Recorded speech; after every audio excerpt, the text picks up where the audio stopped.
Assalamualaikum warahmatullahi wabarakatuh. Perkenalkan, nama saya Rian Fahri dengan NPM 2421020224 dari kelas G, Prodi Hukum Tata Negara, Universitas Islam Negeri Raden Intan, Lampung. Pada video kali ini saya akan mempresentasikan materi kuliah Hukum Acara Perdata. Dalam presentasi ini saya akan menjelaskan beberapa poin penting terkait materi yang telah ditentukan. Semoga penjelasan yang saya sampaikan dapat memberikan pemahaman yang lebih baik mengenai hukum acara perdata.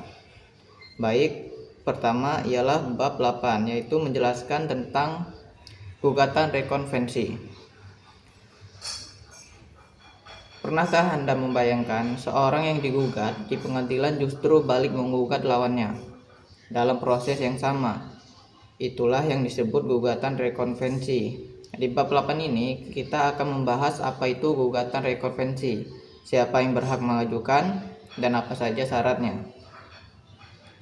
Apa itu gugatan rekonvensi? Menurut pasal 132 ayat 1 HIR, gugatan rekonvensi adalah gugatan balasan yang diajukan oleh tergugat kepada penggugat di tengah berlangsungnya pemeriksaan gugatan asal. Contoh sederhananya, A menggugat B agar menyerahkan tanah, atau B kemudian mengajukan gugatan rekonvensi agar A membayar sisa hutang beserta ganti rugi. Dengan sistem ini, gugatan rekonvensi atau gugatan asal dari penggugat dan gugatan rekonvensi, gugatan balasan dari tergugat, diperiksa sekaligus dalam satu proses persidangan. Ada lagi tujuan gugatan rekonvensi. Sistem rekonvensi membawa 4 manfaat utama, yaitu 1. Menegakkan asas peradilan sederhana. 2. Gugatan diperiksa dan diputus sekaligus dalam satu proses. Terus ada lagi menghemat biaya rekonvensi menjadi 0 karena diserap oleh biaya rekonvensi, hemat hingga 50%. Terus selanjutnya menghemat waktu, penyelesaian dua perkara dalam satu putusan memangkas waktu hingga setengahnya. Yang terakhir, menghindari putusan yang saling bertentangan. Jika diperiksa terpisah, dua majelis hakim ini bisa menghasilkan putusan yang kontradiktif. Yang selanjutnya ada juga syarat gugatan rekonvensi. Di sini ada dua jenis syarat yang harus dipenuhi, yaitu syarat material dan syarat formil. Yang pertama yang saya akan menjelaskan tentang syarat material. Syarat material itu harus ada koneksitas atau keterkaitan antara gugatan konvensi dan rekonvensi, baik dari segi dasar hukum maupun kejadiannya. Terus yang kedua ini syarat formil. Syarat formil ini menjelaskan tentang gugatan rekonvensi harus dirumuskan secara tegas, menyebutkan subjek tergugat rekonvensi, dasar hukum, dan petitum gugatan.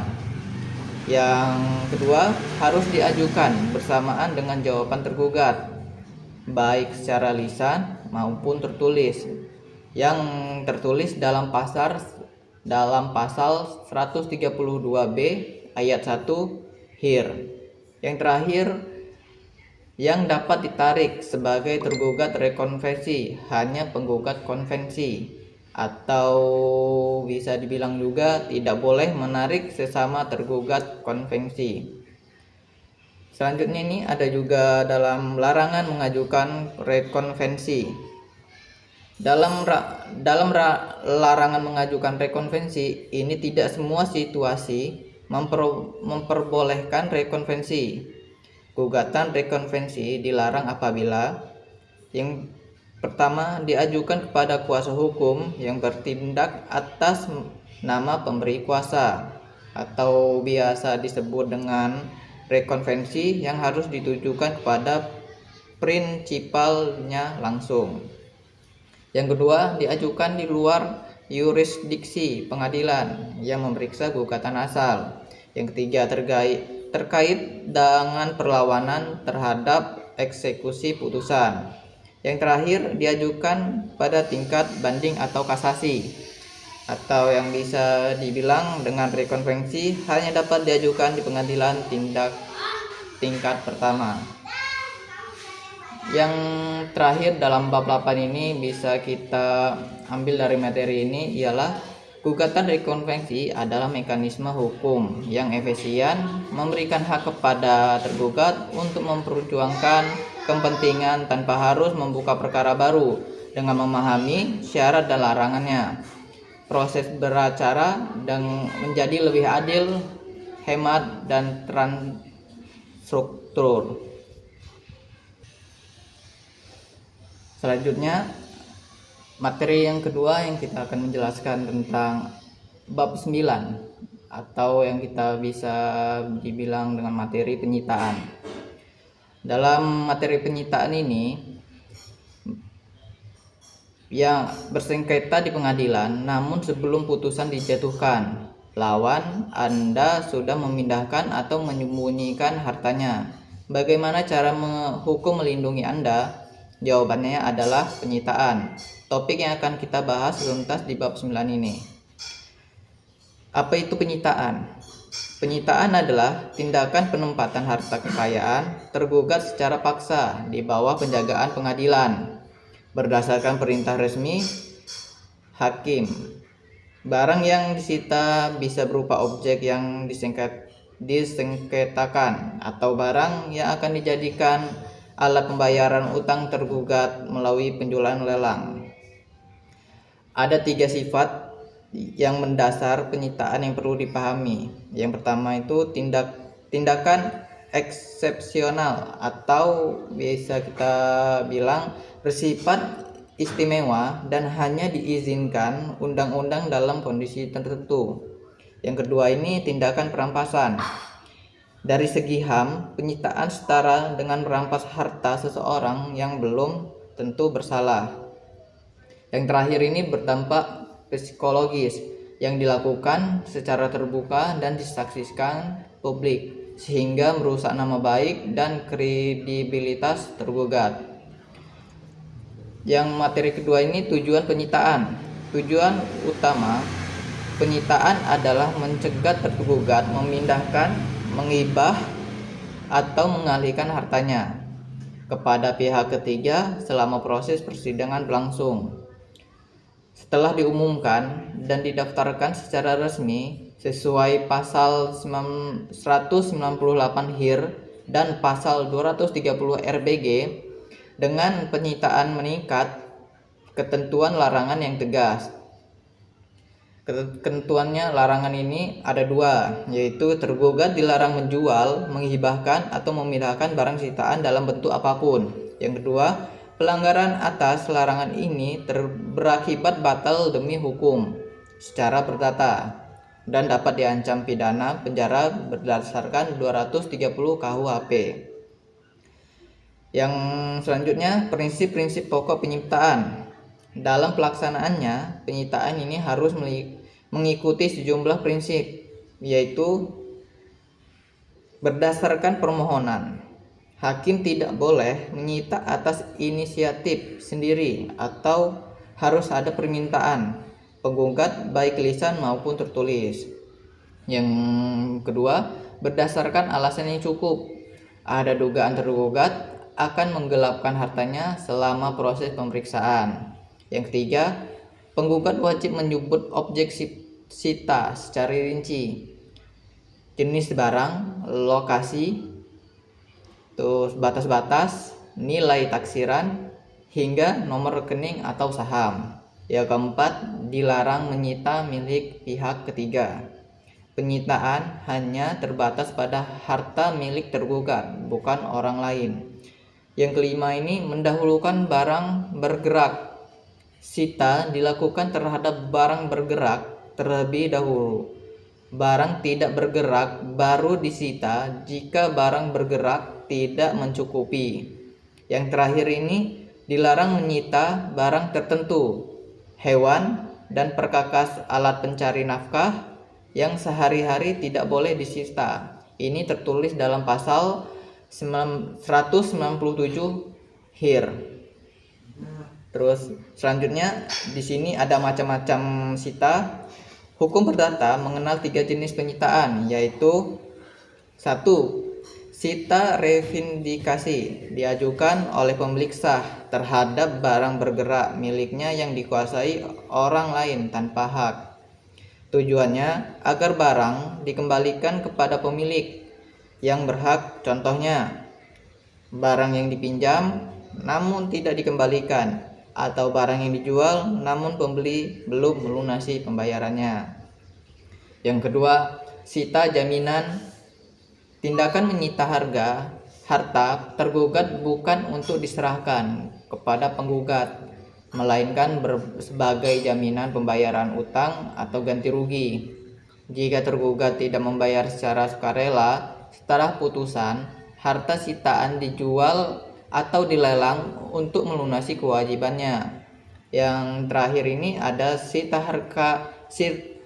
harta bersama atau sita marital.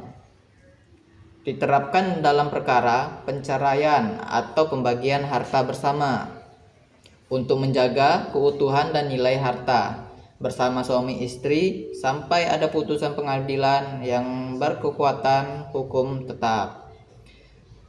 Terus kesimpulan dari materi bab 9 ini bisa kita ambil adalah penyitaan adalah instrumen hukum yang terkuat untuk melindungi hak tergugat selama persidangan. Namun, karena dampaknya yang besar, finansial maupun psikologis, pelaksanaannya harus berdasarkan prinsip yang ketat, objektif, dan proporsional. Itulah mengapa hukum mengaturnya secara rinci dalam pasal atau dalam KUHP. Selanjutnya, materi yang ketiga yang kita akan menjelaskan tentang apa itu pembuktian.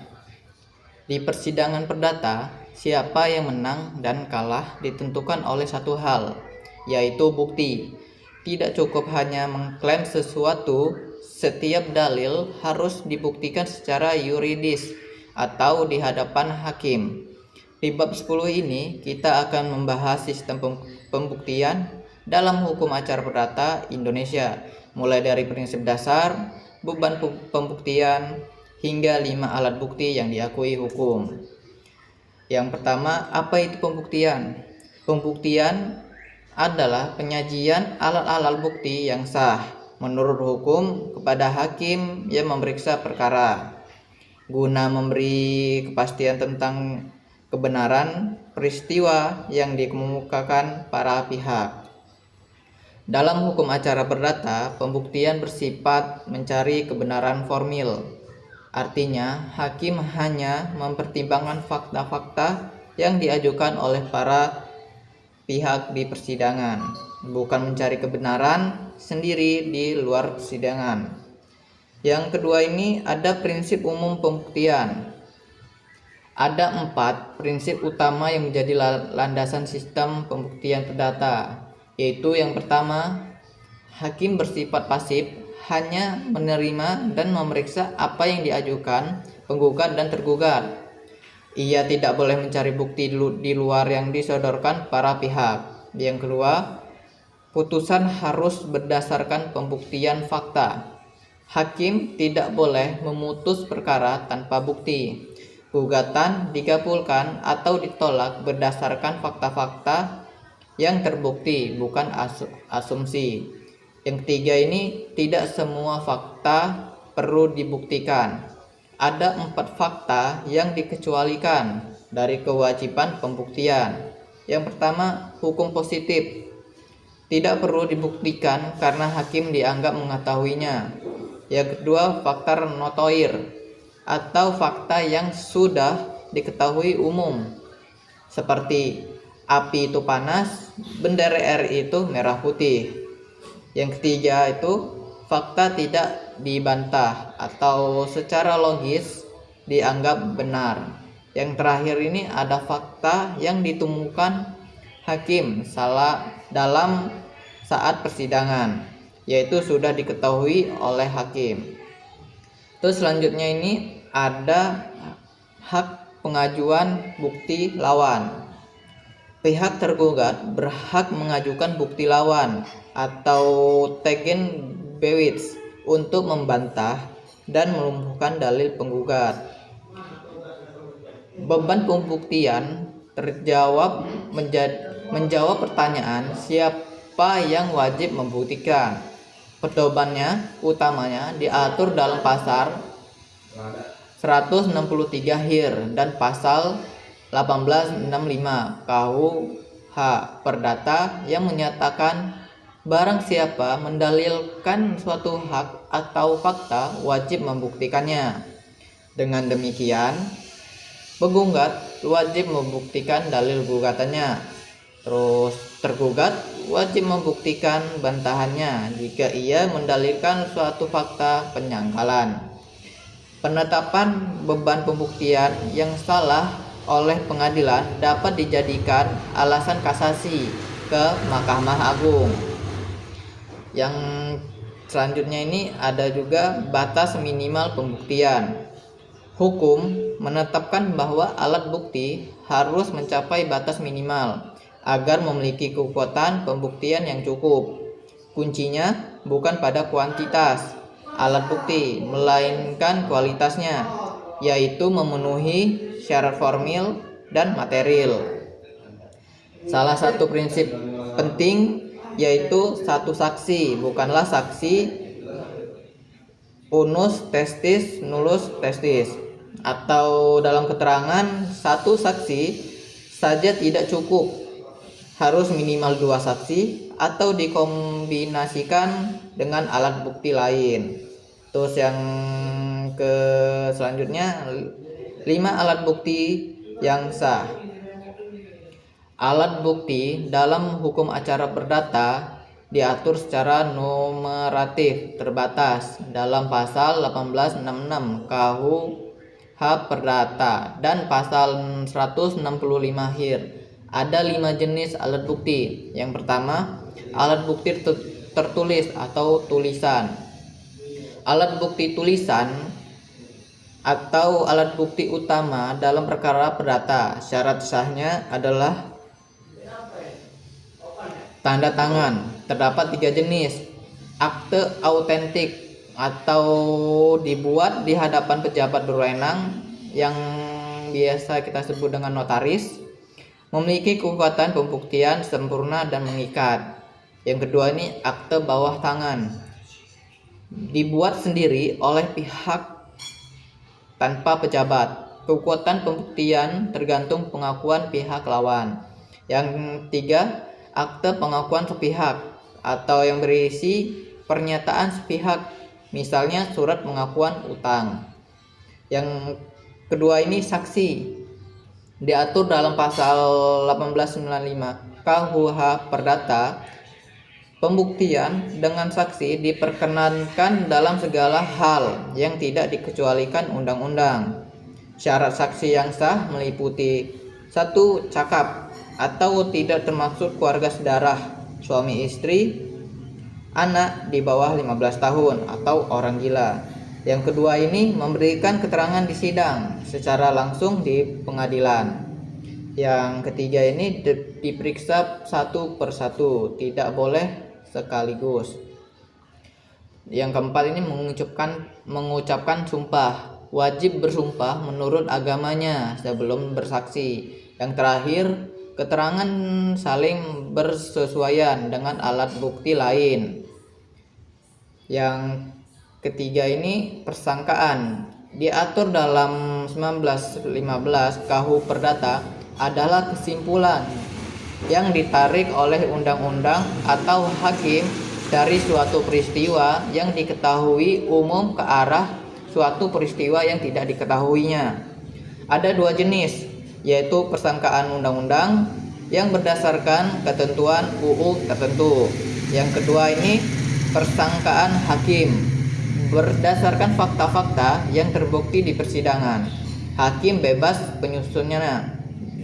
dalam menyusunnya.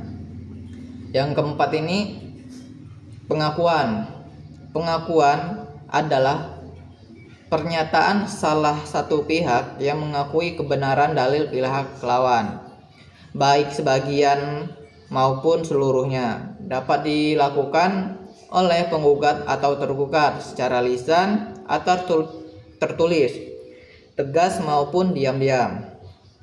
Jika tergugat mengakui secara penuh dan bulat seluruh dalil gugatan perkara, dianggap selesai karena hubungan hukum antara pihak telah dipastikan. Yang kelima ini ada sumpah. Sumpah diatur dalam pasal 155 sampai 158 HIR dan pasal 1929 KUH Perdata. Sumpah adalah keterangan yang dikuatkan atas nama Tuhan dengan tujuan agar pihak yang bersumpah menyampaikan yang sebenarnya. Terdapat 3 jenis sumpah, yaitu sumpah pemutus, atau diperintahkan satu pihak kepada pihak lain untuk menggantungkan putusan atas pengucapannya. Yang kedua ini sumpah tambahan. Sumpah tambahan ini diperintahkan hakim kepada salah satu pihak untuk menentukan jumlah yang dikabulkan. Yang terakhir ini sumpah penaksir. Sumpah penaksir ini bisa kita terapkan khusus untuk menentukan nilai ganti rugi atau harga barang yang digugat. Kesimpulan dari bab 10 ini kita bisa ambil ialah pembuktian adalah jantung dari persidangan perdata. Tanpa bukti yang sah dan cukup, tidak ada hak yang bisa ditegakkan di pengadilan. 5 alat bukti: tulisan saksi, persangkaan, pengakuan, dan sumpah adalah senjata hukum yang tersedia bagi setiap pihak di pengkaraan. Memahami dengan baik adalah kunci untuk memenangkan perkaraan secara sah dan berkeadilan.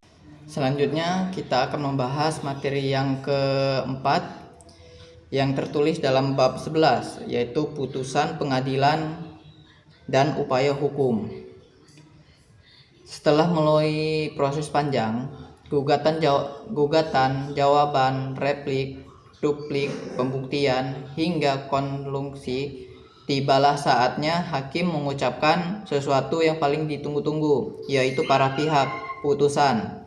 Tapi tahukah Anda, putusan bukan sekedar hanya kata, menang atau kalah. Ada asas, formulasi, jenis, dan ketentuan hukum yang mengatur bagaimana putusan pengadilan dibuat dan dijalankan. Itulah yang kita akan bahas dalam bab 11. Yang pertama, pengertian putusan.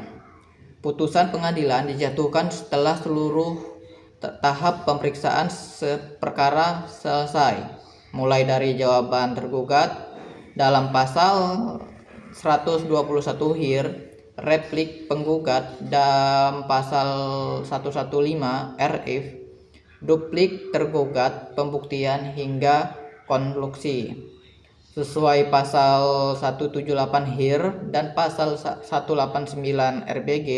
Setelah pemeriksaan perkara dinyatakan selesai, majelis hakim wajib bermusyawarah untuk mengambil keputusan yang dijatuhkan.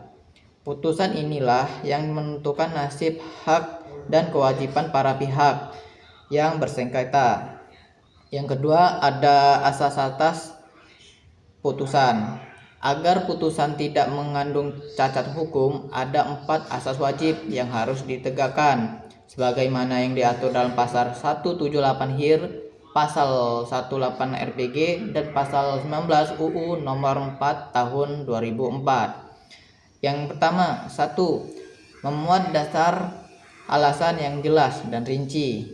Putusan harus melandaskan alasan hukum yang bersumber dari pasal-pasal, peraturan, perundang-undang, hukum, dan kebiasaan, jurisprudensi atau doktrin hukum. Yang kedua, wajib mengadili seluruh bagian gugatan. Hakim harus memeriksa dan memutus setiap segi gugatan secara total dan menyeluruh. Tidak boleh ada bagian gugatan yang diabaikan dan tidak dijawab dalam putusan. Yang ketiga, tidak boleh mengabulkan melebihi tuntutan atau yang kita kenal sebagai larangan ultra petita, atau putusan tidak boleh melampaui apa yang diminta penggugat dan gugatannya. Ini tertulis dalam pasal 178 ayat 3 HIR. Yang keempat, diucapkan dalam sidang terbuka untuk umum. Ini adalah asas imperatif, bersifat memaksa dan tidak bisa dikesampingkan. Putusan yang diucapkan di luar sidang terbuka tidak sah dan tidak berkekuatan hukum, meskipun perkara diperiksa secara tertutup seperti perkara penceraian. Yang materi yang selanjutnya, formula putusan. Formulasi atau susunan putusan diatur dalam pasal 184 HIR dan pasal 195 RBG dan pasal 25 UU nomor 4 tahun 2004. Setiap putusan harus memuat 6 unsur. 1. Dalil gugatan atau fundamentum petendi, dasar hukum dan fakta yang menjadi landasan gugatan, disebut secara singkat. Yang kedua, jawaban tergugat, dicantumkan secara ringkas, hanya pokok dan relevan. Yang ketiga, uraian singkat pembuktian, gambaran ringkas alat bukti dan yang diajukan penggugat dan tergugat. Yang empat, pertimbangan hukum, jiwa intisari putusan, berisi analisis hakim yang mengenai keabsahan alat bukti, pemenuhan batas minimal pembuktian secara penilaian dalil gugatan dan bantahan. Yang kelima ini ketentuan perundang-undangan dalam pasal-pasal dan peraturan yang menjadi landasan hukum putusan. Yang keenam ini amar putusan atau diktum yang menyatakan resmi hakim mengenai status hukum para pihak, berisi perintah atau penghukuman condemnatoir yang harus dilaksanakan. Selain itu, putusan ini juga wajib mencantumkan biaya perkara yang dibebankan kepada salah satu pihak. Ini tertulis dalam pasal 183 HIR dan pasal 19 RBG. Terus materi yang selanjutnya, jenis-jenis putusan. Putusan pengadilan dapat diklasifikasikan dari 3 sudut pandang, yaitu pertama dari aspek kehadiran para pihak. Putusan gugatan gugur dijatuhkan apabila penggugat tidak hadir pada hari sidang tanpa alasan yang sah, meskipun sudah dipanggil dengan patut dalam pasal 124 HIR. Akibatnya gugatan dinyatakan gugur, penggugat membayar biaya perkara, tergugat dibebaskan, dan penggugat boleh mengajukan gugatan baru. Yang kedua, putusan first strike dijatuhkan apabila tergugat tidak hadir pada sidang pertama tanpa alasan sah. Tergugat dianggap mengakui dalil gugatan secara murni dan bulat, sehingga gugatan penggugat dikabulkan, kecuali gugatan itu tanpa hak atau tanpa dasar hukum. Yang ketiga, putusan kontradiktoir, putusan yang dijatuhkan dalam perkara di mana kedua pihak hadir selama pemeriksaan, persidangan, atau salah satu pihak tidak hadir saat putusan yang diucapkannya. Yang selanjutnya ada dari sifatnya.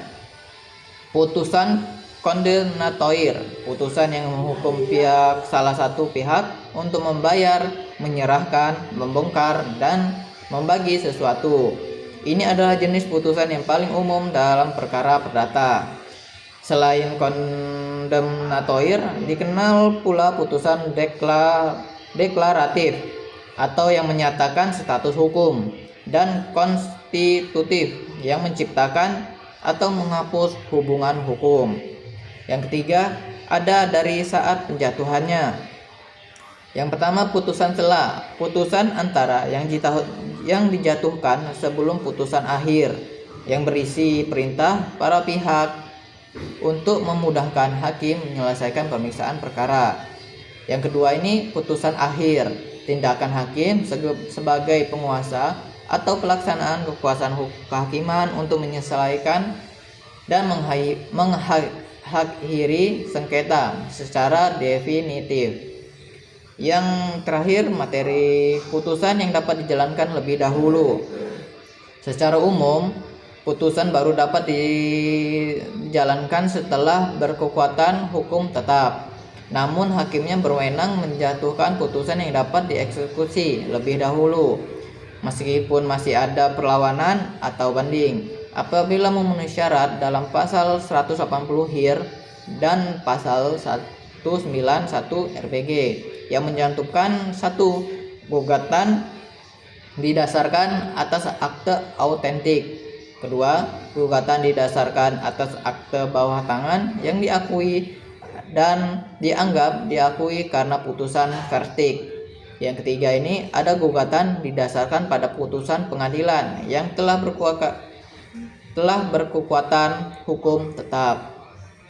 Dalam materi bab 11 ini kita bisa ambil kesimpulannya ialah putusan pengadilan bukan sekadar akhir dari sebuah putusan persidangan, adalah perwujudan keadilan yang harus dibangun di atas asas yang kuat, formulasi yang benar, dan klasifikasi yang tepat. Memahami otonomi sebuah keputusan adalah kunci untuk menilai apakah sebuah putusan sah, adil, dan dapat dijalankan secara hukum. Yang materi yang kelima dalam bab 13 menjelaskan tentang ekor atau litigation. Di era digital ini, bahkan pengadilan pun bertransformasi. Bayangkan mendaftarkan gugatan, membayar biaya perkara, mengikuti persidangan, hingga menerima salinan putusan semuanya dari rumah tanpa antri di kantor pengadilan. Inilah yang ditawarkan oleh sistem ekor atau litigation yang kita bahas di bab 13. Yang materi pertama adalah pengertian electronic court. Electronic court berasal dari dua kata, elektronik dan court atau pengadilan. Secara istilah, electronic court adalah instrumen pengadilan sebagai bentuk pelayanan masyarakat. Dalam hal ini, pendaftaran secara online, terus pembiayaan biaya perkara secara online, pemanggilan para pihak secara online, pengiriman dokumen persidangan secara online, jawaban, replik, duplik, kesimpulan, dan putusan. Sistem ini didasarkan pada Perma nomor 3 tahun 2018 tentang administrasi perkara di pengadilan secara elektronik, yang kemudian disempurnakan menjadi Perma nomor 1 tahun 2019 tentang administrasi perkara dan landasan di pengadilan secara elektronik. Landasan filosofinya bersumber dari pasal 2 ayat 4 Undang-Undang nomor 48 tahun 2009 tentang kekuasaan kehakiman yang mengamatkan peradilan yang sederhana, cepat, dan biaya ringan. Pentingnya saat ini electronic court hanya dapat digunakan oleh advokat atau penasihat hukum yang telah mendapatkan validasi dari Mahkamah Agung Republik Indonesia. Yang kedua, ruang lingkup aplikasi electronic court. Aplikasi electronic court mencakup 4 layanan utama, yaitu pertama, pendaftaran perkara secara online. Untuk saat ini, pendaftaran online dibuka untuk perkara gugatan di pengadilan umum dan peradilan agama. Keuntungannya apa saja? Antara lain, menghemat waktu dan biaya pendaftaran. Kedua, pembayaran biaya panjar melalui multi channel ATM atau transfer bank. Yang ketiga ini dokumen terarsip secara digital dan dapat diakses dari mana saja. Yang terakhir, proses temu kembali data yang lebih cepat. Yang kedua, pembayaran panjar biaya online. atau elektronik SCUM. Dalam sistem konvensional, penggugat harus datang ke kasir pengadilan dengan elektronik SCUM atau surat kuasa untuk membayar elektronik. Aplikasi elektronik course otomatis menghitung taksiran biaya perkara berdasarkan komponen yang dikonfigurasi oleh pengadilan. Pengguna dapat langsung membayar melalui ATM atau bank mitra pengadilan. Sistem ini menciptakan efisiensi dan transparansi dalam biaya perkara. Yang ketiga, dokumen persidangan elektronik. Aplikasi elektronik course mendukung pengiriman dokumen persidangan, replik, duplik, jawaban, dan kesimpulan. Secara elektronik, ini dapat diakses langsung oleh pengadilan dan para pihak yang berperkara. Yang keempat ini pemanggilan elektronik atau electronic summons. Sesuai Perma nomor 3 tahun 2008, pengguna terdaftar dipanggil secara elektronik ke domisili elektronik atau alamat email yang terverifikasi mereka. Namun untuk tergugat, pemanggilan pertama tetap dilakukan secara manual. Setelah tergugat hadir pada sidang pertama, baru diminta persetujuan apakah bersedia dipanggil secara elektronik untuk sidang-sidang berikutnya. Yang selanjutnya ada persidangan secara elektronik atau electronic litigation. Electronic litigation adalah pelaksanaan persidangan secara elektronik, atau lebih sederhananya cepat dan berbiaya ringan meskipun disebut elektronik. Sidang pertama tetap dilakukan secara fisik di ruang sidang. Pada sidang pertama ini, majelis hakim memeriksa dokumen asli dan kuasa para pihak. Terus hakim menjelaskan hak dan kewajiban terkait persidangan elektronik yang tercantum dalam pasal 19 Perma nomor 1 tahun 2019. Yang ketiga, tergugat dimintakan persetujuan untuk mengikuti sidang secara elektronik.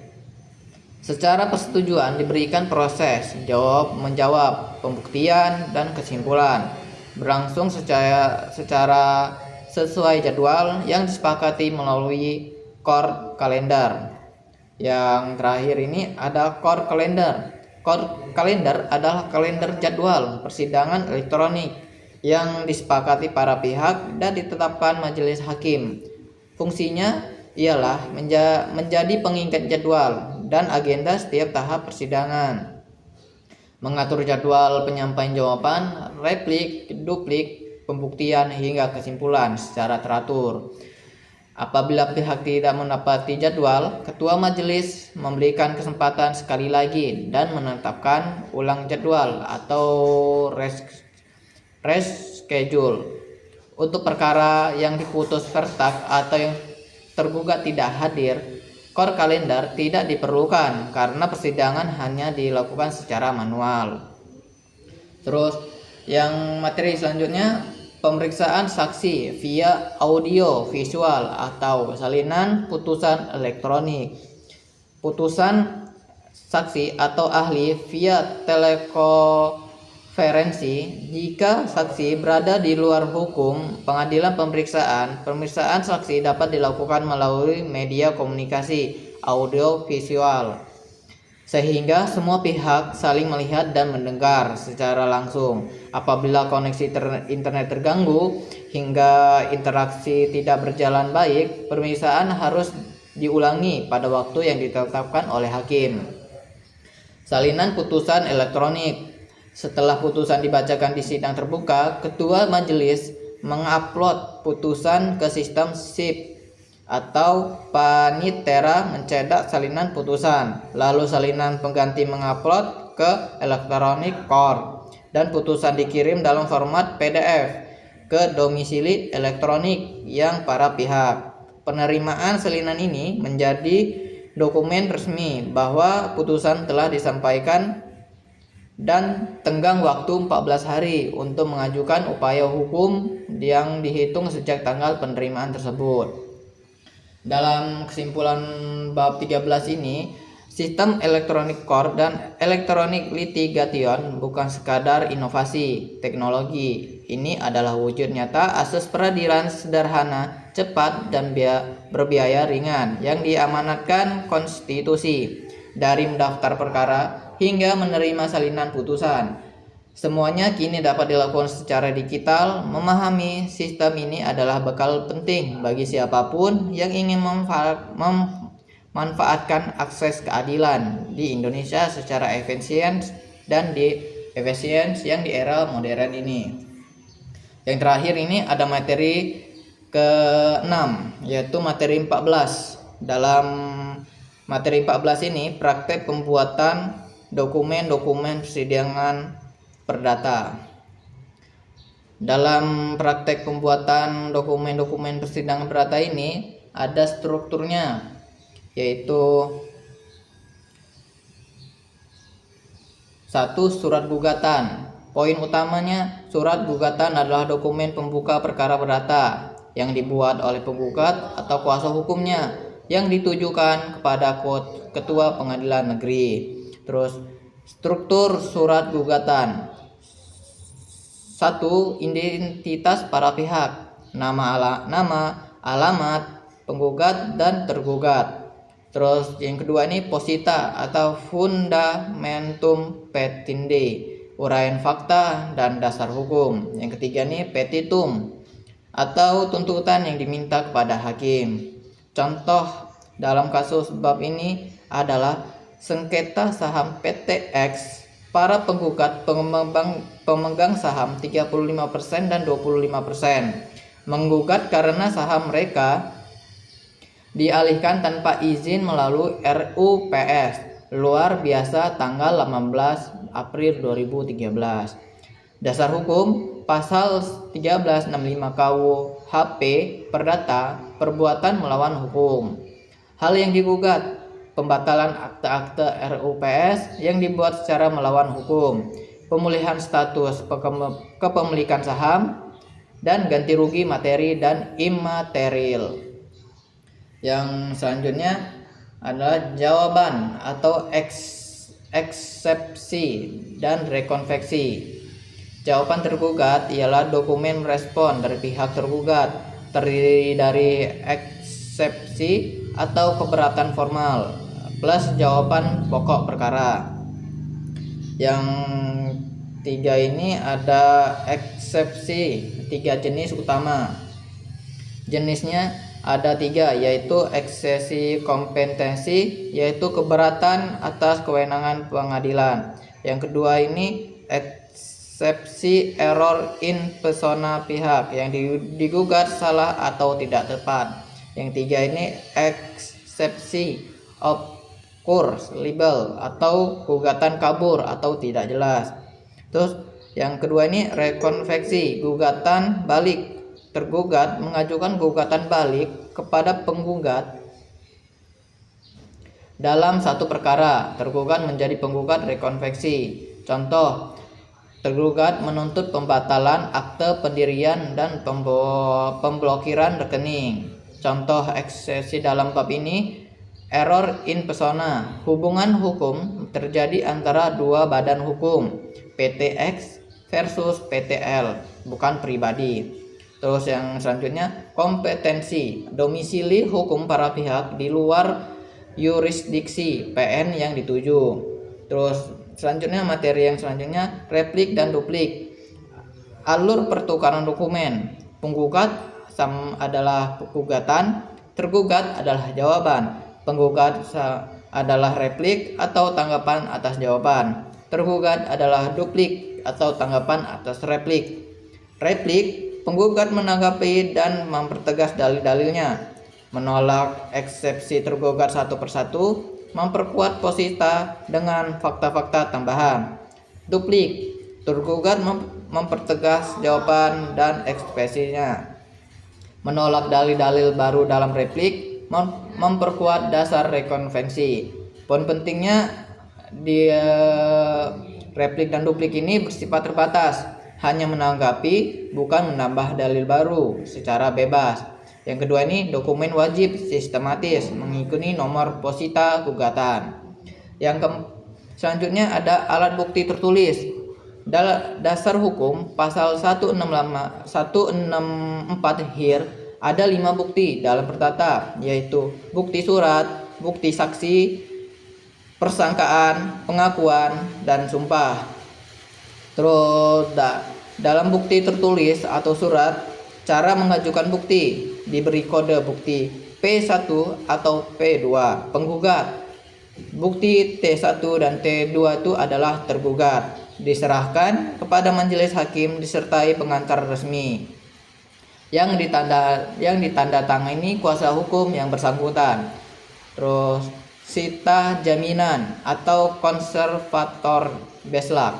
Penggugat dapat meminta pemblokiran rekening dan penyitaan aset tergugat. Harus menyebutkan letak dan batas objek sita secara jelas dalam PP nomor 2 tahun 1962. Terus yang terakhir ini adalah alur persidangan perdata. Alur lengkap dokumen persidangan. Yang satu, surat gugatan adalah tergugat. Jawaban eksepsi adalah tergugat. Terus replik adalah penggugat. Duplik adalah tergugat. Pembuktian kedua pihak P1 T1. Terus kesimpulan kedua pihak dan putusan adalah majelis hakim. Terus yang memahami cara membuat dan merespons setiap dokumen persidangan adalah keterampilan dasar seorang advokat.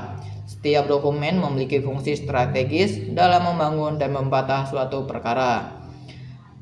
Poin kunci untuk yang kita bab terakhir ini ialah gugatan harus jelas, identitas, posita, dan petitum. Terus eksepsinya diajukan sebelum masuk pokok perkara. Rekonvensinya adalah tergugat untuk balik menggugat. Terus replik dan duplik memperkuat posisi masing-masing pihak. Bukti tertulis diberi kode sistematik P atau T dan diserahkan resmi ke hakim.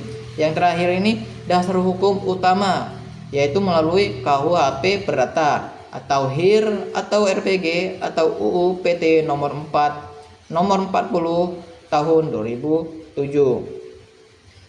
Sekian yang bisa saya sampaikan dari materi ini, semoga bermanfaat dan bisa dipahami oleh semua pihak. Sekian dari saya, wassalamualaikum warahmatullahi wabarakatuh.